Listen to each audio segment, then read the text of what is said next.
धनतेरस, जिसे धन को अर्जित करने के साथ इसे बढ़ाने की दिशा में सबसे बड़े त्योहार के रूप में माना जाता है। पर इस दिन को मुख्य रूप से भगवान धनवंतरी की जयंती के रूप में मनाया जाता। भगवान धनवंतरी जिनके पूजन मात्र से आरोग्य का वरदान मिलता है और स्वस्थ रूपी धन की बढ़ोतरी होती है। साथ ही हम ये भी बताएंगे कि धनतेरस में जो खरीदारी करने की परंपरा है, उस दिन क्या खरीदें और क्या ना खरीदें।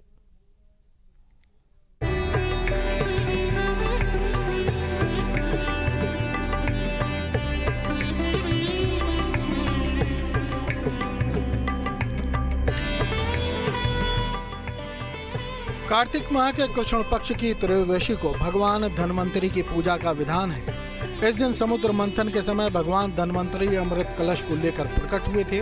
धनवंतरी देवताओं के चिकित्सक हैं और उनके हाथ में अमृत कलश लोगों को जीवन देने वाला है। चूँकि उनके हाथ में कलश था, तो इस दिन लोगों ने बर्तनों के खरीदने की परंपरा शुरू कर दी और उनके नाम में धन जुड़ा था, इसलिए इस पूजा को धन की प्राप्ति से जोड़ दिया गया और त्रयोदशी के कारण इसे धनतेरस कहा जाने लगा। जानकार मानते हैं कि इस दिन मांस, मदिरा, अखाद्य पदार्थ नहीं खरीदने चाहिए। ये भी मान्यता है कि इस दिन खरीदी हुई चीज काफी समय तक रहती है और समृद्धि देती है। ये धनतेरस मूलतः भगवान धन्वंतरी की जन्म जयंती है। आरोग्यता और आयुष्यता को प्रदान करने वाले देवता का जन्म दिवस है। लेकिन हमारी लौकिक मान्यताओं के अनुसार और परंपराओं के अनुसार उस दिन लोग झाड़ू खरीदते हैं, कुछ चांदी के बर्तन खरीदते हैं, तांबा के बर्तन खरीदते हैं, कांस्य के बर्तन खरीदते हैं, कुछ लोग जमीन आदि का विक्रय करते हैं। लेकिन ये सब चीज़ें तो अवश्य ही खरीदनी चाहिए, क्योंकि धनतेरस से ही दीपावली का पर्व आरंभ होता है और अन्नकूट के 5 दिवसीय महापर्व चलता है।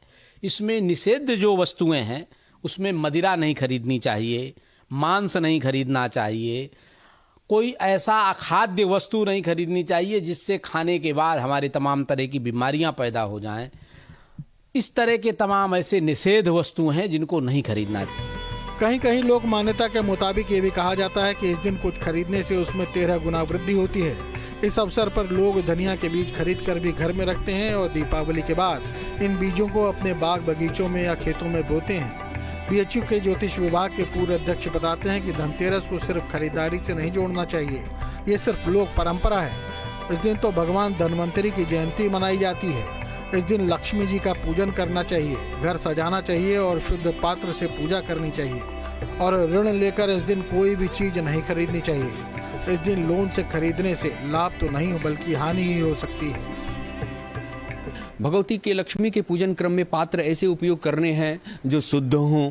जैसे कि अभी बहुत कुछ अपने भक्ष्य का भी विचार होने लगा है, तो उसमें लोग बिना विचार करते हुए अपने घरों में बर्तनों का उपयोग करते हैं। उसमें कैसे प्रयोग किया, कैसे न प्रयोग किया, इसके लिए शुद्ध बर्तन लेने हैं। खरीदना ही है ऐसी कोई बाध्यता शास्त्रों में वर्णित नहीं है। बेडशीट, पर्दा, थाली, लोटा, जेवर अनवांटेड रूप में नहीं खरीदना है। ऐसा नहीं है कि घर का बजट बिगाड़ के खरीदना है। और दूसरी सबसे बड़ी बात, अगर आपने प्लान करके रखा हुआ है कि पहले हमें खरीदना है तो खरीद लीजिए, लेकिन आप ऋण लेकर के या किसी से उधार लेकर के, घर की स्थिति नहीं है, 500 रुपये ही पड़ा है, उसमें आज खरीद के कुछ लाना ही लाना है, तो इस तरह की विवशता या बाध्यता नहीं है। बीएचयू के धर्म विज्ञान विभाग के प्रोफेसर भी बताते हैं कि धनवंतरी जयंती का इस दिन खास महत्व है, जिससे न सिर्फ इंसान आरोग्य रहता है बल्कि उसे भगवान धनवंतरी का आशीर्वाद भी मिलता है। मूलतः अगर शास्त्र में कहा गया तो धनवंतरी आदि देवम नमामि धनवंतरी आदि देवम। ये धनवंतरी भगवान जो अमृत कलश लेके आए थे, उनका जो पूजन आदमी करता है वह स्वस्थ रहता है, निरोग रहता है, दीर्घायुष्य होता है। उस दिन कोई भी वस्तु खरीदने का, सिक्का खरीदने का या रत्न खरीदने का कहीं से कोई विधान नहीं है। आयुर्वेद के जानकार बताते हैं कि इस दिन आयुर्वेद और शल्य चिकित्सा के जनक भगवान धनवंतरी का पूजन होता है, जिससे इंसान को हर सुख की प्राप्ति होती है। तो आयुर्वेद के प्रणेता के रूप में इनकी ख्याति भी है और साथ ही में ये जो धन धान्य आदि को भी प्रदान करने वाले हैं।